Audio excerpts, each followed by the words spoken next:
E hoje nós temos um testemunho que vem da onde, querida? Direto da Bahia. Confirma conosco aí, querida Madalena, Maria Madalena, está conosco aí. Te apresento, por favor, querida. Seja bem-vinda. Olá, boa noite. Boa noite. Eu sou Madalena, né? Para quem não me conhece, moro em Capim Grosso, na Bahia. Fica a 280 quilômetros da capital, né, de Salvador. Pronto, eu tenho 42 anos e há 26 anos eu conheci a Igreja Adventista, né? E eu nasci em um lar onde minha mãe é feiticeira, né? Era, graças a Deus. E ali eu aprendi muitas coisas em um centro de macumba, né? Reverência, respeito, honestidade. Isso parece ser difícil, né? Mas é a realidade. Minha mãe sempre foi uma mulher honesta, uma mulher generosa. Tem as qualidades delas, né? Porém, ela vivia um engano, achando que era o certo. Quando foi em 1998, eu conheci a Igreja Adventista e logo a minha mãe se revoltou, né? Ela falou que queria ver eu ficar lá. Mas eu também não revidava, né? Infelizmente eu nasci nesse lar, mas graças a Deus que hoje eu tenho certeza que Deus me escolheu para uma outra função que não era aquela, né? Porque eu nunca gostei daquelas atividades, nunca gostei daquela prática, nunca me identifiquei. E minha mãe sempre dizia que queria ver eu ficar lá naquela igreja que ela ia trabalhar. Eu digo, tudo bem, né? Eu logo quando conheci a igreja, eu já conheci logo o poder de Deus, que foi no aniversário da igreja, né? E o tempo vai passando, minha irmã mais velha também conheceu o evangelho em outra denominação. Essa ela não permaneceu, né? Porque ela era uma pessoa assim muito doce, muito fácil de se lutar, e minha mãe ganhou ela na conversa, né? Então, eu fiquei. E minha mãe dizia, você vai vir também. Aí eu ficava quieta, né? Eu dizia assim comigo mesmo, vamos ver, né? Quem vai vencer. Então, aí, com o passar do tempo, eu fui removida da igreja, saí, fraquei na fé, fui removida, mas eu ficava muito triste, assim, quando eu ia na casa da minha mãe, ela comia carne de porco, né? Aí eu chegava lá, quando eu mexia assim nas panelas, né? Eu acho que todo filho faz isso na casa das mães, ela dizia, minha filha, não coma essa comida aí, porque tem carne de porco. Eu sentia, assim, uma dor no meu coração, né? Porque eu via assim que ela estava me respeitando, embora antes ela não quisesse. Aí eu pensava assim, eu tenho que voltar, Senhor, me ajude, né? Então, voltei, com 8 anos depois eu voltei, né? Eu tenho muitos testemunhos para contar, né? Que esse também é um outro meu testemunho do meu regresso para o caminho certo. E fiquei, né? Aí, logo quando eu voltei, eu casei. O Senhor me deu um marido, né? Graças a Deus. E quando eu me mudei para a cidade que eu hoje moro, Capim Grosso, né? Na Bahia, eu comecei a fazer um estudo, um ano bíblico com o espírito de profecia. Aí eu conversei com Deus e digo, Senhor, se eu vou fazer esse ano bíblico, quando meu esposo estiver viajando, quando eu estiver só, eu quero ter muito tempo para fazer esse culto. Quando ele estava em casa, eu fazia um outro culto diferente com ele, com a família, né? E quando eu cheguei no livro de 1 Samuel, quando começou a contar lá a história da arca, das guerras, que a arca do Senhor foi tomada e que o sacerdote de Dagon levaram para o templo e colocaram lá. E no dia seguinte eles foram olhar e aquela estátua estava caída, né? Com o rosto para o chão. No segundo dia eles foram olhar de novo, a estátua estava com o rosto no chão e quebrada, né? Eles haviam separado os braços, o pescoço, né? E o tronco estava na porta. Então, eu fiquei assim, encantada com aquilo, de ver o poder de Deus, né? E eu comecei a pensar, eu ficava só pensando naquele assunto, pensando. E eu dizia, meu Deus, como eu faço para eu colocar a arca na casa da minha mãe? Como eu faço? Aí eu tive uma ideia assim, veio aquele estalo na mente assim, aí eu orava só silenciosamente, né? Porque eu já havia vivido na casa da minha mãe e eu sabia como era, né? E a palavra de Deus nos alerta. Quando você fala, o inimigo sabe. Quando você pensa, só sabe Deus. Aí eu orava em pensamento, Senhor, me ajude. Como eu vou colocar essa arca na casa da minha mãe? Aí comecei a pensar em um jeito de eu colocar a Bíblia lá, infiltrar a Bíblia na casa da minha mãe. Aí eu me lembrei de um culto da Pedra Fundamental que eu vi um pastor fazer em 2004, né? Aí eu fiquei pensando. Aí, quando foi um dia, eu estava indo para a casa da minha mãe, né? No caminho, eu falei para o meu esposo, né? O nome dele é Belmiro. Eu falei assim, Belmiro, amor, eu tenho que levar uma Bíblia nova para a casa da minha mãe hoje. Aí não teve jeito, eu tive que contar o plano para ele, né? Porque sozinha não tinha como eu executar o plano. Aí passei na casa de um irmão que é ancião. Eu falei, irmão, me presta uma Bíblia, eu te devolvo outra. Ele, pronto, irmã, tome a Bíblia, né? Aí eu levei a Bíblia, arrumei um saco plástico. Aí, quando eu cheguei na casa da minha mãe, eu digo, Senhor, me dê um pretexto aqui para eu colocar essa Bíblia aqui em algum lugar. O que é que eu vou fazer? Me ajude, Senhor, me ajude. Aí o carro-pipa tinha ido lá, né? Colocar água, que ela mora na zona rural. E tinha cavado o terreiro, né? Aí meu padrasto saiu. Enquanto meu padrasto saiu, eu falei assim, amor, corre, a oportunidade agora, vem. E minha mãe, ela é deficiente visual, né? Aí estava com um rádio ligado lá no rádio, lá numa programação, e ela ouvindo, eu falei, Belmiro, corre, vamos enterrar a Bíblia aqui. Aí eu abri a Bíblia no livro de Isaías, né? Onde fala que Deus é um Deus vivo, ele é Deus de vivos e não de mortos. Aí eu fiz uma oração assim rapidinho, enterrei a Bíblia e fiquei confiando que aquela arca ali, o poder de Deus, ia expulsar todo o espírito maligno dali. Quando passou algum tempo, a minha mãe começou a ver. Ela falava para mim assim, ela me chama de Leninha, né, um apelido carinhoso. Leninha, minha filha, eu estou vendo toda espécie de animal aqui. Eu vejo cavalo, eu vejo jegue, vejo galinha, peru, eu vejo girafa, eu vejo elefante. E ela é deficiente visual, né? Ela via todo esse tipo de animal. Ela dizia assim, minha filha está povoando tudo. Em cima da cama, do fogão, do sofá, da mesa, do armário, está tudo cheio de animal. Aí ela pegava o cacete, ficava batendo neles e ficava expulsando eles, mas eles não iam embora, né? Aí, quando foi uma vez, eu liguei para ela, ela estava muito aflita. Aí eu chamei meu pastor para ir lá, nós fomos lá, eu, meu pastor e meu esposo. Aí, quando chegou lá, ela falou assim, a gente conversou com ela, ela pediu que a gente carregasse as coisas dela, né, as imagens. Nós carregamos, resumindo, deu uns 5, 6 sacos, de uns sacos que tem aqui no interior, que a gente chama saco de linhagem, é um saco enorme, de 50 quilos. Nós enchemos esses sacos, levamos para o lixão, queimamos tudo. Ela preencheu a ficha para batizar, né? Mas aí, quando correu a notícia na região, o pessoal começou a fazer a cabeça dela, e eu sei que ela voltou atrás. Ela não quis batizar, né? Aí, só que eu não sabia do arrependimento dela, que não queria mais se batizar. Eu tinha ido para um hospital, ficar com uma mulher que ganhou bebê, né?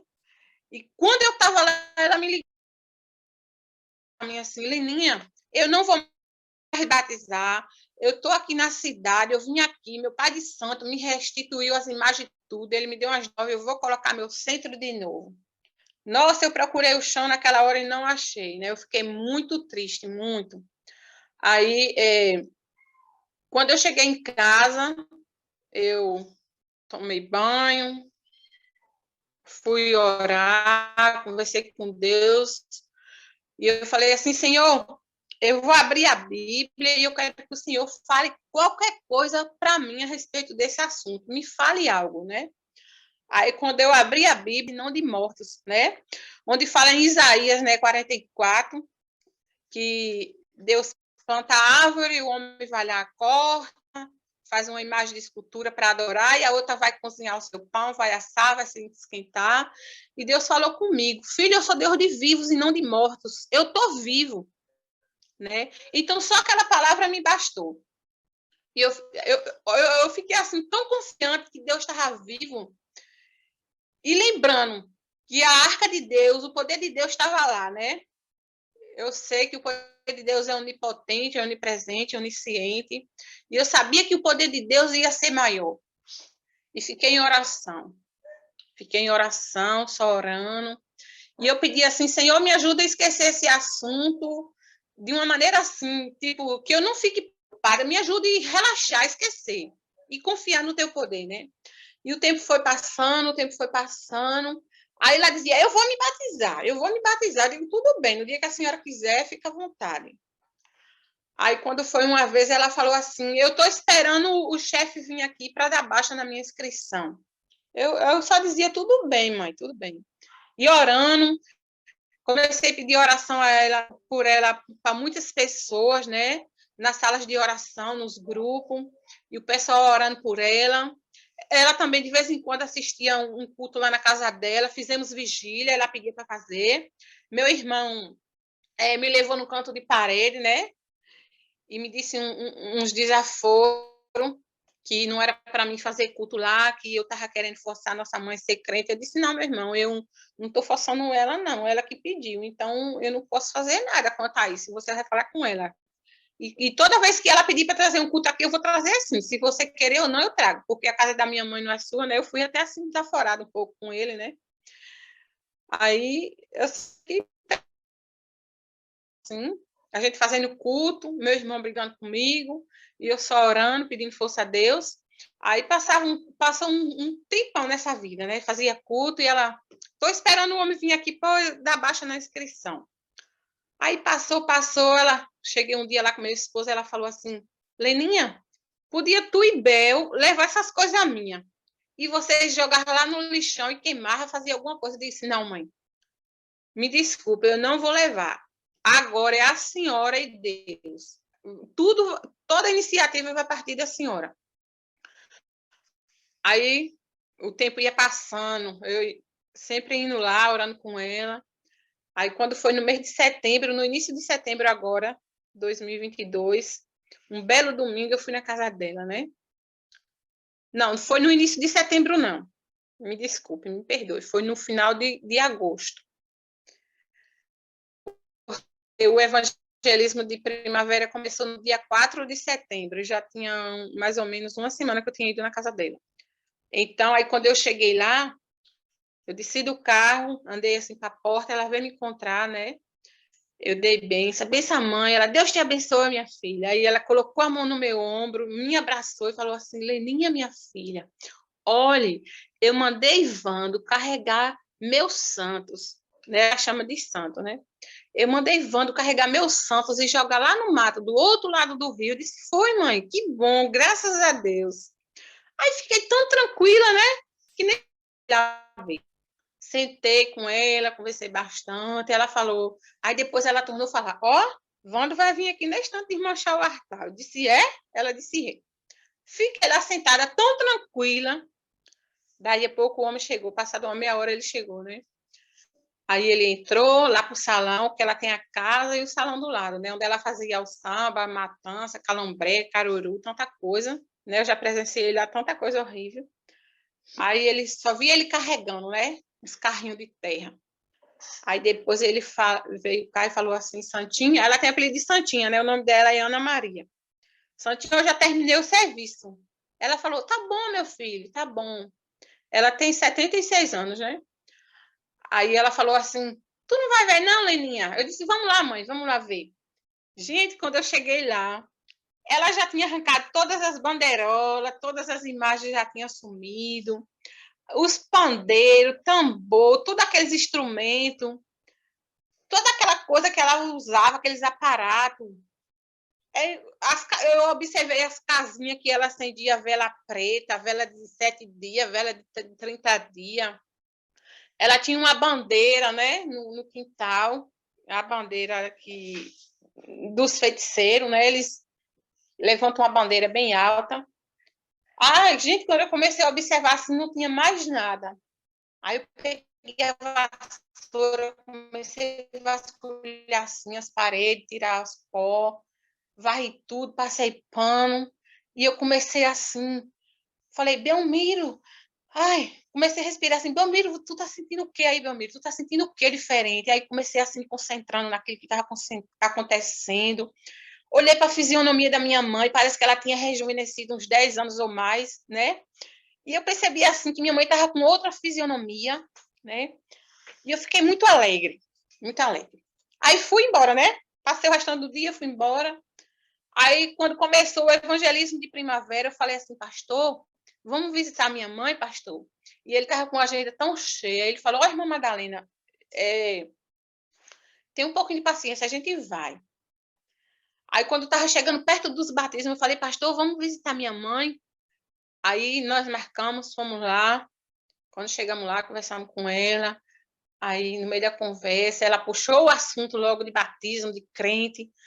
Aí o pastor falou assim, ei, dona Ana, e a senhora quer se batizar quando? Ela falou assim, para ontem, meu filho, eu queria me batizar ontem. Aí o pastor falou assim, é mesmo? Aí ela disse, meu filho, é. Aí o pastor ficou todo alegre, falou assim, irmã Madalena, vamos preencher a ficha? Eu falei assim, não, pastor, não é para preencher a ficha, não. Nós vamos batizar minha mãe agora em segredo. Mãe, a senhora quer batizar, mãe? Quero.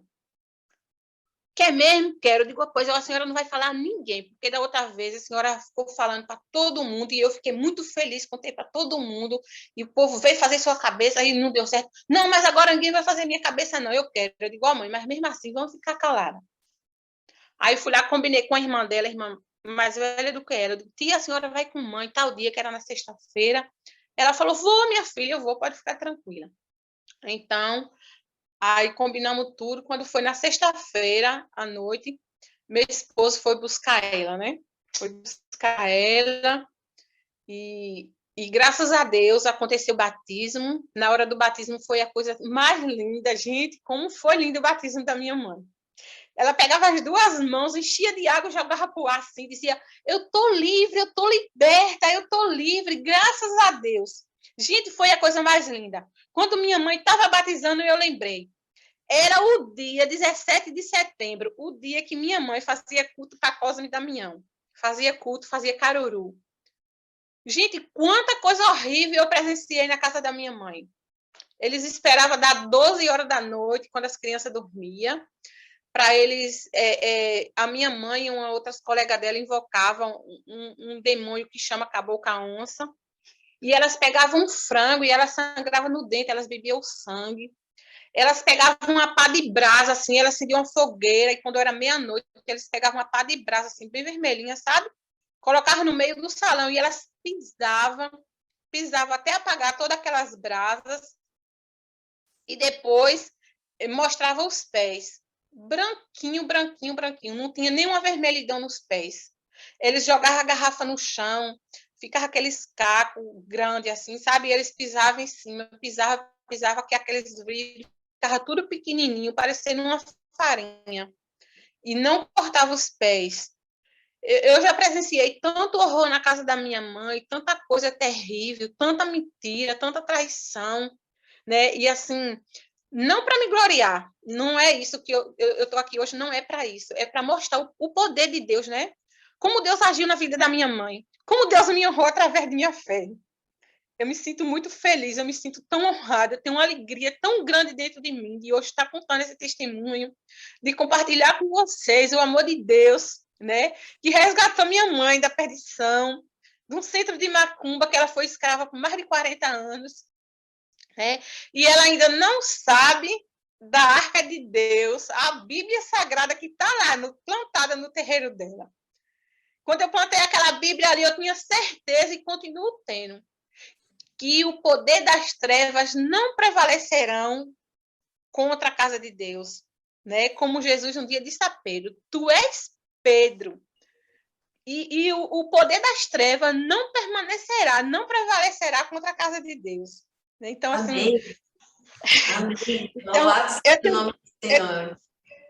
Então, eu tenho muita alegria, né, de hoje dizer assim, eu e minha casa servimos ao Senhor. Amém. Passei muitas lutas, muitas dificuldades, sofri muito, né? Tem muitos outros testemunhos para contar, né? Minha filha mais velha voltou para os caminhos do Senhor faz 2 anos, né? O esposo dela se suicidou em São Paulo, eu fui buscar, trouxe aqui para Bahia. Ela com a filhinha de 45 dias na época, e graças a Deus ela voltou para os caminhos do Senhor. Tem aqui Grazi, que está aqui comigo, é minha filha mais nova, ela tem 23 anos, ela é especial, ela é desbravadora, canta na casa do Senhor. Amém. Louvado seja o nome do Senhor, querida. Muito obrigada, viu, por Deus ter te usado. É muito bom a gente ver o poder da oração, da perseverança, né? E o poder de Deus, né? Na realidade, a transformação que o Espírito Santo pode fazer na vida de uma pessoa, né? Quando a gente se dispõe a interceder, né? Então, aí mais um exemplo de que vale a pena, né? A gente continuar intercedendo aí, e Deus tem esse poder para tirar as pessoas, qualquer pessoa das trevas e trazer para essa maravilhosa luz desde que aceite, né? Muito obrigada, querida. Ó, irmã, só um detalhe importante, né, que eu esqueci de falar.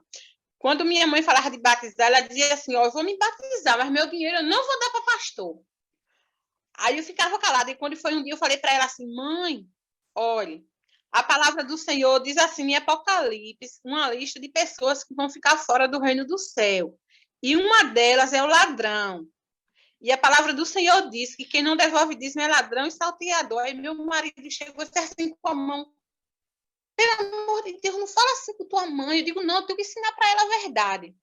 Aí quando teve aquela reunião para ela se batizar e tudo, eu fiquei assim, com o coração na mão sobre essa questão, mas orando a Deus, Senhor, entre providência, né? Aí, uma semana depois que ela se batizou, fui visitar ela. Quando eu cheguei lá, ela me perguntou o mesmo assunto, eu falei do mesmo jeito para ela. Aí ela entrou no quarto, né, assim devagarzinho, porque ela não enxerga, e voltou com o dinheiro na mão e disse, toma, filha, leva aqui o dinheiro, leva aqui o dízimo, eu vou pagar o dízimo. Eu disse, não, mãe, não é pagar, a senhora vai devolver. Gente, eu tenho experimentado tanta alegria, o Espírito Santo de Deus assim tem trabalhado na minha família de uma forma tão maravilhosa que eu não tenho palavras para expressar a gratidão que tenho a Deus por tanta coisa.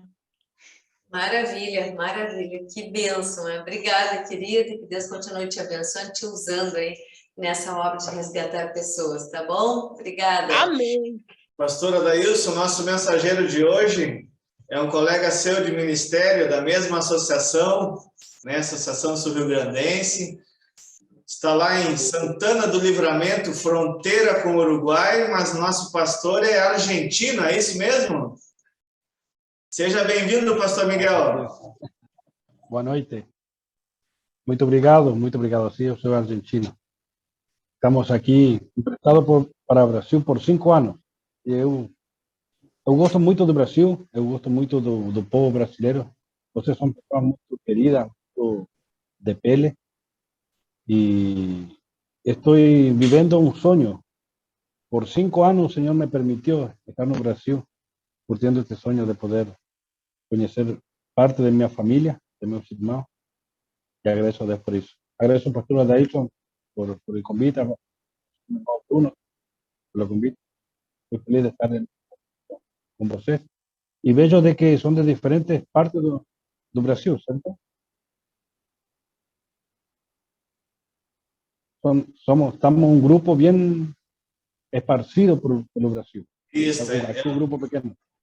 Tem um povo misturado aí, né, pastor Adailson? Exatamente. E essa mistura é muito boa, viu, pastor? Aqui a gente está no sul, mas se mistura com o centro-oeste, com o norte, com o nordeste aqui. E olha, o tempero fica uma bênção, entendeu? Inclusive de sotaque. É muito bom ouvir esse sotaque misturado aí, mas é uma maravilha. Eu espero que você entenda o meu sotaque, porque aqui na fronteira eu falo portunhol e está tudo bem. Não tenho problema mas vou para Porto Alegre já dá um pouco de trabalho para as pessoas. Mas está tranquilo. Dá para entender? Quando eu vim para o Brasil, foi a primeira vez em 2009, a gente não falava nada por nem entendia.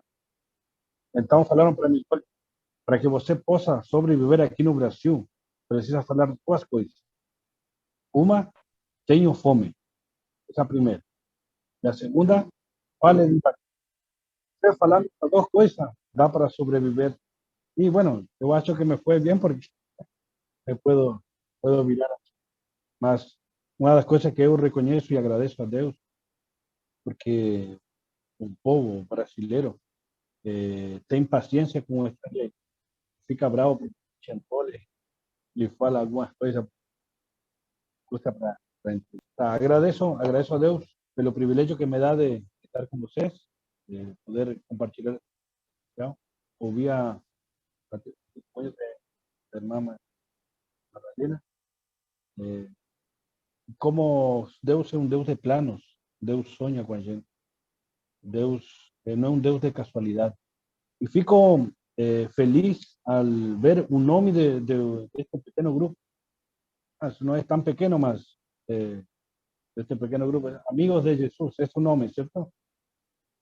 E que bom ter um amigo que te leve e que te deixe perto de Jesus. Que a gente possa ter um amigo em comum e esse amigo em comum é Cristo Jesus. E hoje eu quero falar da amizade, de como nós podemos utilizar nossa amizade para poder atrair a pessoas mais perto de Jesus. E como o Senhor permite que nossas vidas se entrelacem de diferentes lugares, de diferentes maneiras. O propósito de ter um momento para poder abençoar com esse amigo tão grande que a gente tem.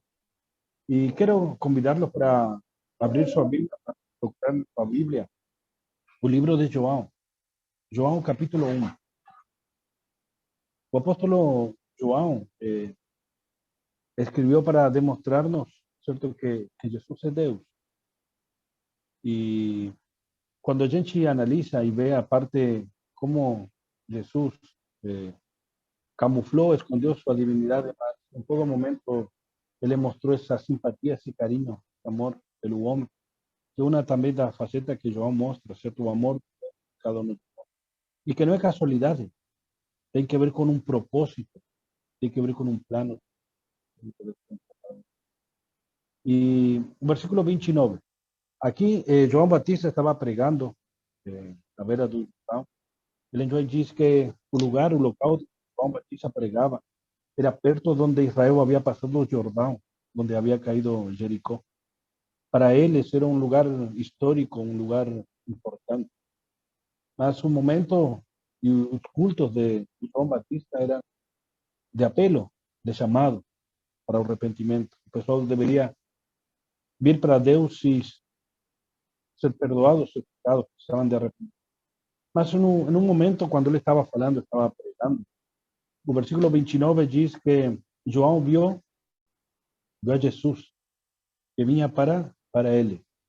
E disse: Eis o Cordeiro de Deus que tira o pecado do mundo. Para as pessoas, o pessoal que estava aí ouvindo a pregação de João, esta frase foi muito importante e relevante. Toda a nação aguardava a presença, a vinda do Messias. Agora, e eles consideravam a João como profeta.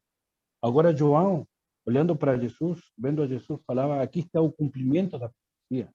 Aqui está o sonho da gente como nação. Aqui está o Messias, aqui está o Salvador. E o versículo 36, uma vez mais, em outra ocasião, certo, diz, no dia seguinte, diz que João viu de novo passar a Jesus e voltou a falar: eis o Cordeiro de Deus. E aqui vem a parte da amizade e como Deus vai trabalhando. A verdade que a gente precisa ensinar, a verdade que a gente precisa falar com amor para aquelas pessoas que a gente ama, que são gente importante. Diz o versículo 37 que todos os discípulos que estavam ouvindo agora a João Batista seguiram a Jesus e procuraram passaram tempo com Jesus. E diz um deles, versículo 40, era André, que tinha um irmão chamado Simão Pedro, um dos que tinham ouvido o testemunho de João e seguido a Jesus. E diz o versículo 41, ele achou primeiro a seu próprio irmão, Simão, a quem disse: achamos o Messias. E olha que diz o versículo 42. Não somente passa essa informação que ele recebeu nesse culto, quando estava ouvindo a João Batista, que comprovou depois por experiência com João, al ir e passar tempo com Jesus. Não somente se preocupou por dar informação ao seu irmão, mas olha que diz o versículo 42. E aqui há algo importante para nós. em relação a essa amizade com Jesus. A gente precisa de passar informação. A gente precisa dar uma informação certa, certo? Mas o mais importante é que a gente possa fazer o que André fez com seu irmão, Simão. O que fez André? Mas André, aliás da informação que era muito importante, que encheu seu coração de alegria e tudo, o versículo 42 diz que ele chegou a Simão perante Jesus, chegou a Jesus. E aqui vem a importância da amizade e desse laço que ele tinha com Simão. Eram irmãos. Aquela notícia que enche nossa vida, nosso coração de alegria, aquilo que muda, aquilo que nos dá novo viver, a gente precisa convidar e informar, mas convidar as pessoas para que possam conhecer, para que possam ir até Jesus. E olha algo interessante, versículo 43. Esto foi passando assim como dias, certo? Informação, mais experiência e convite. Diz o versículo 43 de João capítulo 1.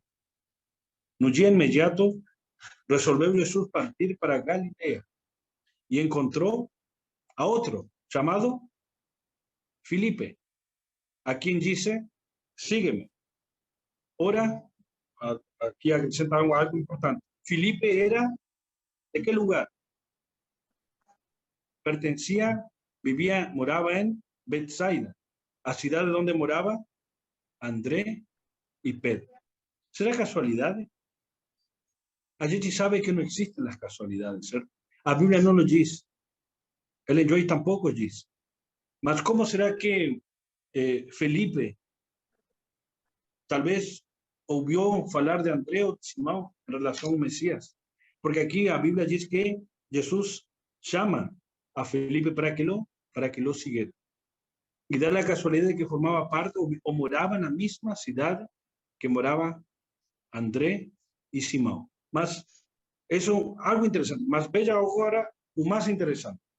E diz que, versículo 45, agora Felipe, depois de aceitar o chamado de Jesus, encontrou a Natanael e disse-lhe, achamos aquele de que Moisés escreveu na lei e a quem se referiam os profetas, Jesus, o Nazareno, filho de José. Me chama a atenção que quando Felipe convida e passa informação para Natanael, acrescenta várias informações. Por exemplo, quando a gente compara a informação que passa André para Simão, fala que é o Messias. Aqui, Felipe utiliza mais ferramentas, mais ingredientes nessa informação. Diz aquele que escreveu Moisés, aquele que se referiu aos profetas, a Jesus Nazareno, filho de José. Depois vamos entender por qué utilizó más argumentos, más ingredientes en este convite. Entonces, versículo 46, preguntóle Natanael, de Nazaret pode sair alguma coisa boa?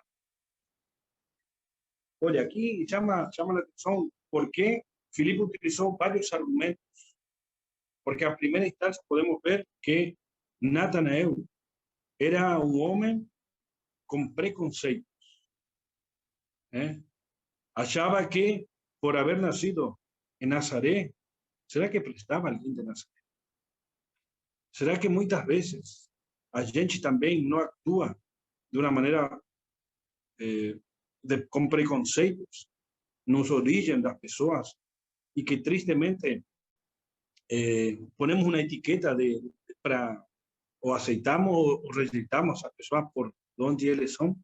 Mas olha algo importante. A amizade de Filipe levou para que convidar a Natanael. Mas Natanael, Filipe mostrou ser um bom amigo de Natanael. Não brigou com Natanael. Aliás, de ter informação, de ter conhecimento de quem era Jesus, ele não brigou. E deixa uma lição muito importante também para mim e para cada um de nós. Olha, o que fez Filipe? O que falou Filipe? Vem e vê. Olha, algo interessante. Como amigo, convidou, passou informação, mas não brigou para dar mais razões para que ele possa aceitar a Jesus como um Messias, como um Salvador. Mas convidou para que a pessoa, para que neste caso Natanael, fora perante de Jesus e ele tomara e sacara as próprias conclusões. Então, e aqui vem o interessante e o maravilhoso desta história. Jesus viu a Natanael aproximar-se e disse a seu respeito: eis um verdadeiro israelita em quem não há dolo. Eis um homem espiritual, eis um homem preocupado, estudoso, em que não há engano, em que não há dolo. Versículo 48. Preguntou-lhe Natanael: ¿dónde me conheces? Respondeu-lhe Jesus: antes de Felipe te chamar, eu te vi quando estavas debaixo da figueira. Saben, lendo un poco en relación a este tema, a este convite, a esta conversa entre Felipe y Natanael, no desejado de todas las naciones. Ellen White dice que Felipe y Natanael eran eran parceros de oración. Ellos oraban juntos, estudiaban juntos, eran amigos, tenían una amistad, mas tinha también un momento especial donde ellos estudiaban la Biblia y oraban. Como judeu, pedían a Dios para que el Señor le mostrara, llevara en cuanto a la verdad del Mesías. Natanael, y aquí viene lo interesante, Natanael cuestionó a Jesús: ¿de dónde el Señor me conoce? Cuando a gente bateu o papo, cuando a gente tuvo un intercambio de palabras. Y Jesús dice: antes que Felipe te llamara, te convidara, cuando você estaba lá, embaixo da figueira, eu te vi. Y aquí es maravilloso lo que fala Ellen White. Cuando João Batista señaló a Jesús como Cordero de Dios, él dice que Natanael estaba en esa pregación, estaba en ese culto, estaba en esa reunión de pequeño grupo. Y que cuando toda la turma olió así para Jesús, Natanael también olió para Jesús. Y dice Ellen White, cuando Natanael vio a Jesús, se decepcionó. No era un Mesías que él esperaba. No era lo que él achaba en la presencia, en la persona de Jesús, Mesías que él esperaba. Jesús no tenía nada que llamar su atención. No era un loiro de olho azul como Hollywood nos muestra. No tenía un reloj que valía mucho dinero. Sus sandalias, su ropa eran normales. Y él dice que voltó para su casa revoltado. Revoltado con la información, con lo que João Batista había falado. Había señalado, había mostrado el cumplimiento de la profecía y que ese cumplimiento era ese hombre, simple, mas que era un Mesías. Dice que él voltó para su casa un poco magoado y revoltado. Yo no sé si alguna vez usted salió de un pequeño grupo o de una pregación, voltó para su casa un poco triste o magoado. Que muchas veces no es lo que a gente quiere oír, mas que el Señor en su infinito amor nos fala de diferentes maneras para que nos podamos abrir nuestros ojos y ver la realidad en relación a nuestra vida. La historia, Ellen White dice que Felipe se fue al lugar habitual, a su rincón de oración. Fue al lugar donde él siempre oraba. Fue donde muchas veces dobló Joel y clamó por dirección, clamó para que Dios se manifestara en su vida.